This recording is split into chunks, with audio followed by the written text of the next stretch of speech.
I've been in this business of anti-corruption for about 18 years now, from different aspects, from civil society, international expert, working at the Commission for the Prevention of Corruption, and now in the Ministry of Justice in a way as de facto politician.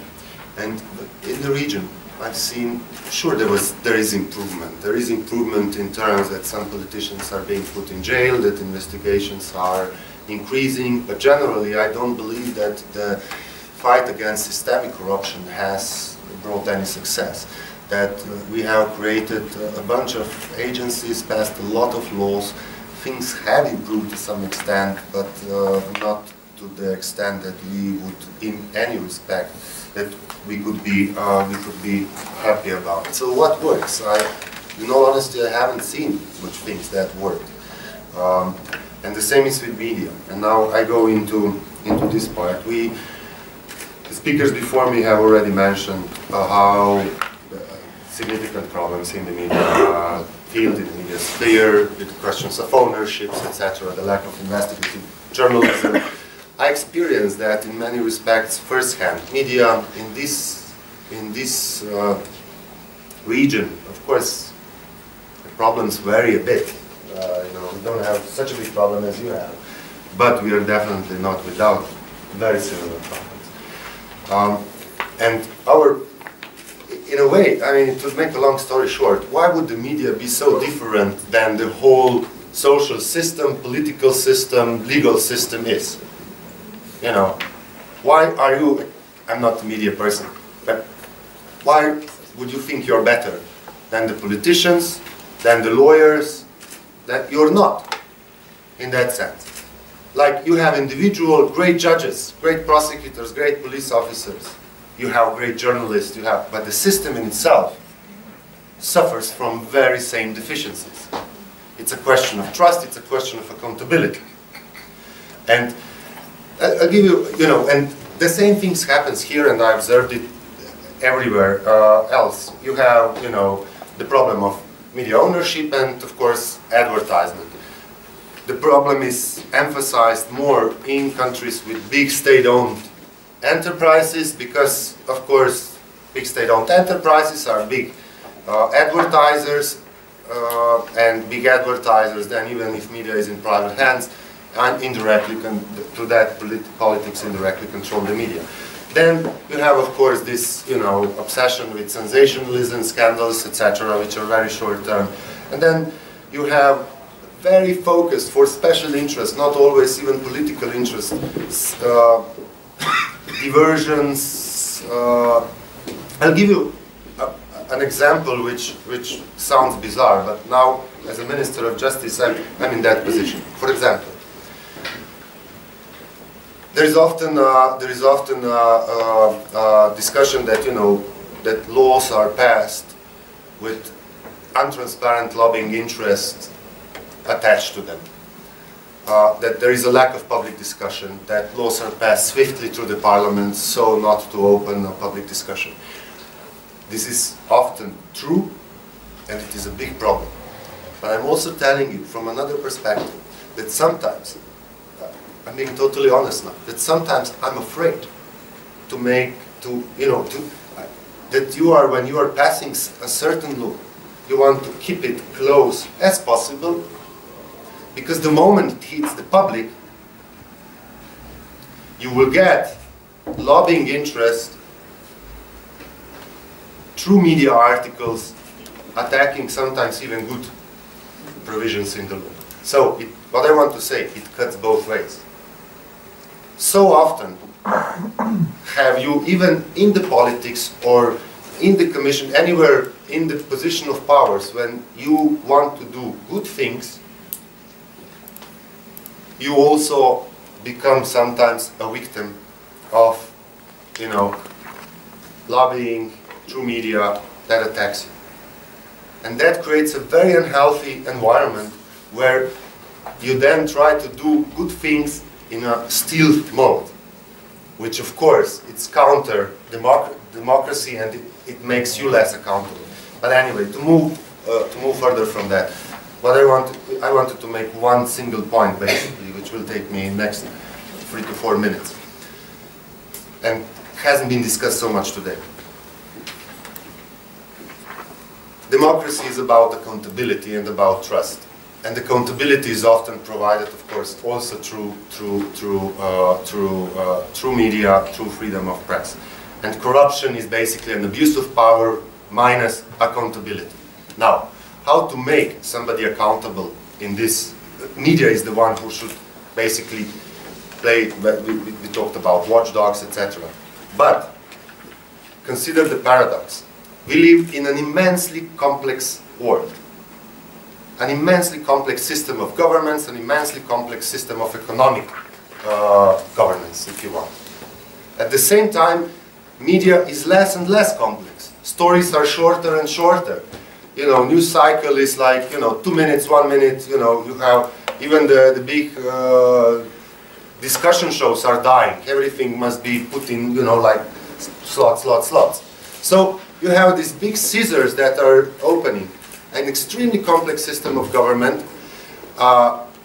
illusion of transparency, which I called junk transparency, because you can find everything about, who wears what, who lives where, etc. But it's very hard to find to put transparency and to shed lights on complex system of public procurement, as it was said, on political party financing of those are not. It's easy to make a sex scandal. It's easy to slam a politician if he overspent on his budget on I don't know how much he can spend on in a hotel bill.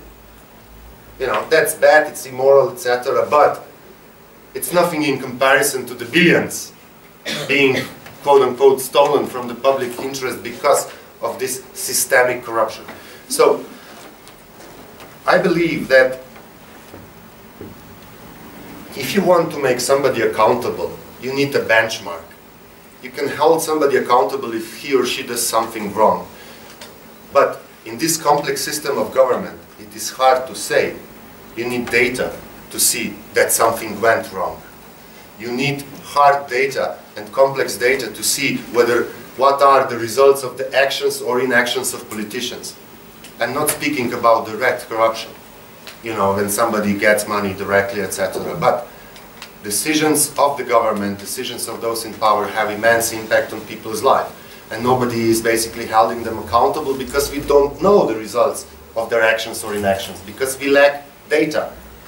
And here, I think, this is my personal opinion, investigative journalism is being viewed too narrowly. It's not only pursuing a story about who is a crook. It's pursuing, it's asking the right systemic questions. And that can usually not be done by one single courageous journalist, but it needs a cooperation between the so-called independent institutions, civil society, and then media. In what way? Institutions such as the anti-corruption commissions, etc., not with law enforcement powers, can usually have greater power to access data. They should access data.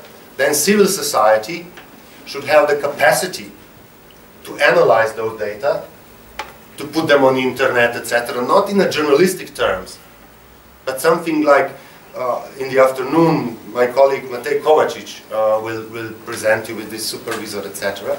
And then media should follow stories from that one, and very much like you said, to make a problem of one thing. But that's of course not sexy. It's not sexy to put a bunch of graphs on your front page of a newspaper. But this is, I believe, this is the only way forward. So there is, and this is to answer your question, I think in the long run, there is a need for an alliance, but not an alliance, I agree with Sandra here, not an alliance of media with police and judiciary, but an alliance of civil society, media, and institutions such as Information Commission or independent anti-corruption preventing agency that would try to distill complex issues such as political party financing, state-owned managing of state-owned enterprises, public procurement, lobbying, somewhere on the net, and make stories out of that.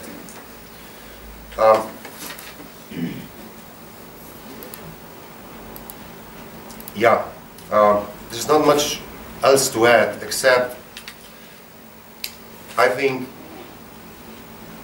media has been, to a large extent, absent from tackling systemic corruption.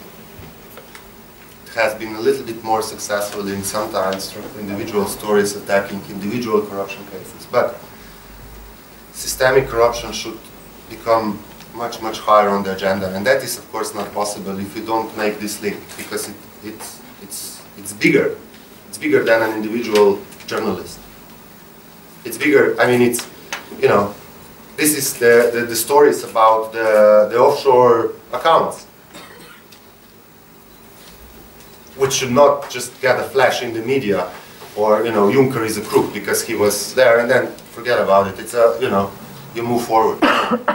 Follow up on that, but regular media, I guess, classic media cannot do that. Anyway, now really to sum up, I've been on so many anti-corruption meetings in the region that sometimes they make me sick, because we speak on same topics all the time, more or less. But that was the second only, in my 18 years career in that sphere, my second meeting on media and corruption, media integrity with people who come from your field. And that is extremely encouraging. That is extremely encouraging.